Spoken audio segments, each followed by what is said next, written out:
What's happening? She got a style, and I'm watching couches and blah blah.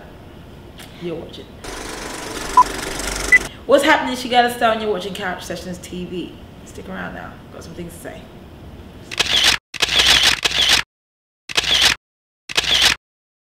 I have been living and writing this album for the past 4 years.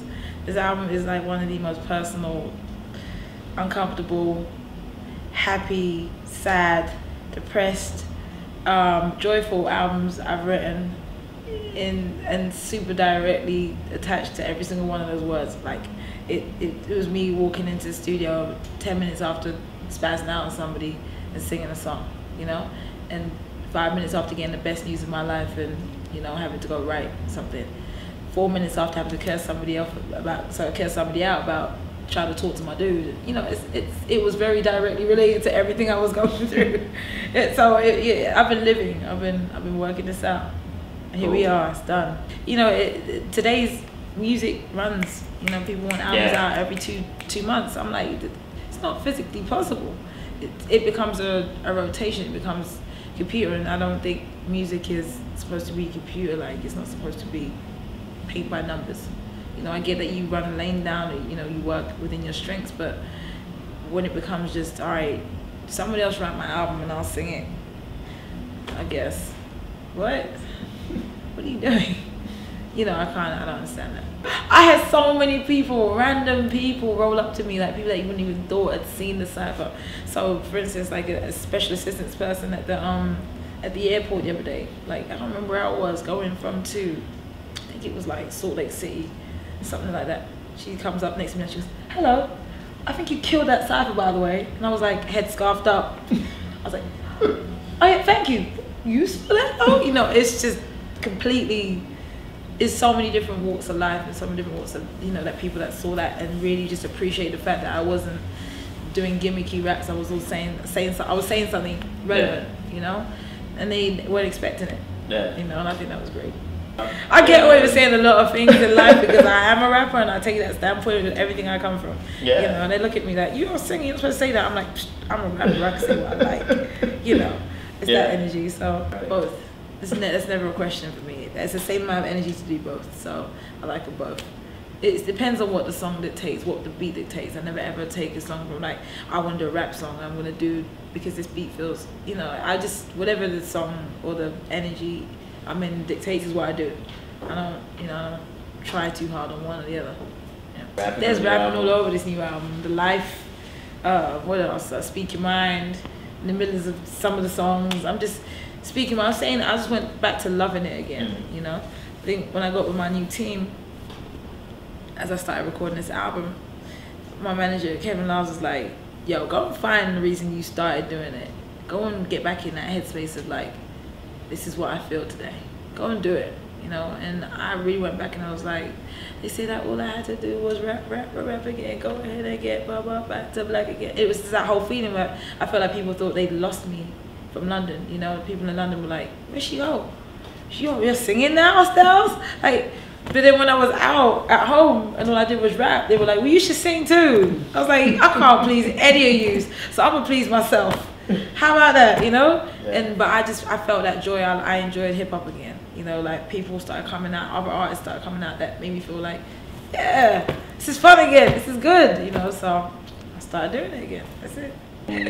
No, I love Russ. I kind of wanted to do a verse on that. I was like, I should do a verse, but I did do a verse on the remix, you know, with Swizzy and Buster and all that. So that was a whole moment. But like it's all love. I love Russ. We were trying to think of a record to do together, and that happened to be the best one. You know, the way it came about and everything, just it was so easy and simple and just so, and it happened. You know, it was cool. It's good, man. I mean, we got Janelle Monáe on this album, Akon. We still got Jerry Wonder from the team, Clef's team, Lino from the guys. I went back to what I knew and the people I loved and people I'd admired and watched over the years, and said I have to work with them. Neo was one of them.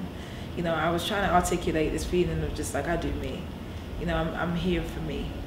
And Neo helped me with that one. I said to him, "This is how I feel. It's not coming out right. Can you write this?" And he was like, "I got you."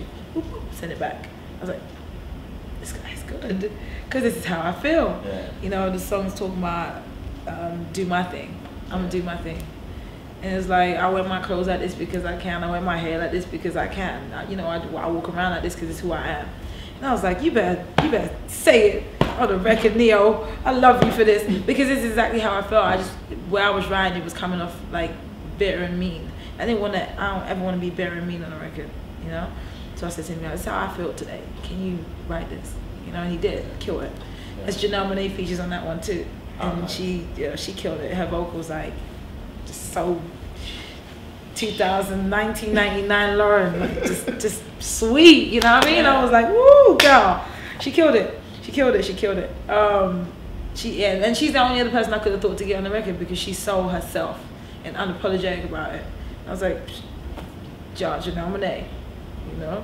I can't wait to perform that record. That's gonna be ridiculous when we do that. Janelle was crazy. Mm-hmm. Yeah. Chemistry. It took me 4 years. It takes me 4 years in between every album. I feel no pressure to like live up to anything. Man, look, the American Boy is a juggernaut of life. I'm like, what am I gonna follow that up with? You know? It took off to a point where I was like, are you serious? Because when I recorded it, I was playing about. I was like, this is gonna be big in Ibiza. You know, it's like it was a silly dance record. I was fucking around. I was not serious, and you can see it. And again, you see the joy. And this is why I record the way I record, because I was playing about. So when it went on and it went off, everyone lost their mind. I was like, actually, this is kind of fun. This is the perfect song to be on the road singing to, because at the same time as I've been out on the road, I've had to deal with some really heavy stuff behind the scenes. So if I had that one day of waking up and being like that 3 minutes 50 seconds in a day of like, I'm smiling today because I have to get through this song, to sing this song, I rock out with it. God knew what I was going to go through, so he gave me a very happy song to sing. So, you know, it would pull me out of that crazy and prepare me for the funk I had to go back to. And I did, and it did. It really, it was like the saving grace of of every single day I've had to sing it, you know. So it's fun, but it's fun. I mean, and you can't follow up American Boy like you can't follow up 1980. You know, it is what it is. Yeah. You can't follow up any of these records like Thank You is Thank You. Yeah. Like Break My Heart is Break My Heart. You can't follow them up. I try not to. Yeah. You know, I try to evolve. That's cool. Well, we had to go give them the template, didn't we? You know, I think I've been home recently, and a lot of people have been saying thank you for doing, you know, even if it means you had to go, thank you for coming back though, and coming back the way you came back, and doing it on a very real level, because you really gave them a template as to how to promote and push a black artist who does what they want to do, who does music that the kids like, you know, and it's still relatable. You really gave them a template, and you made history with that. And there's like a lot of the artists that are out today, and they were saying this stuff to me, and I was in the studio like, I'm gonna cry. This is a mess. Because you know you're doing things, you're not doing it for that reason, you're just doing it because this is what you do, and this is your joy and your love, and you have to make it happen. And then when I looked, I was like, that was only 3 years ago. You're making me feel like this is 15, 20 years ago, and I'm some legend, you know, of the day or something. I'm no Nina Simone or, you know, Mary. I'm good. You know, I'm just Estelle. So for me, I'm just happy that they've evolved and they've gotten to a place where black British artists can go worldwide. Same as any other nation of artists can go worldwide, you know, and we're competing and we're good, and it is what it is. Yeah, man. Yeah. As it should be. And there's so many more, Chipmunk, Rich 32, so many others coming up, you know? Yeah. I'm excited. The bunch of girl rappers coming up. Wait till you hear them.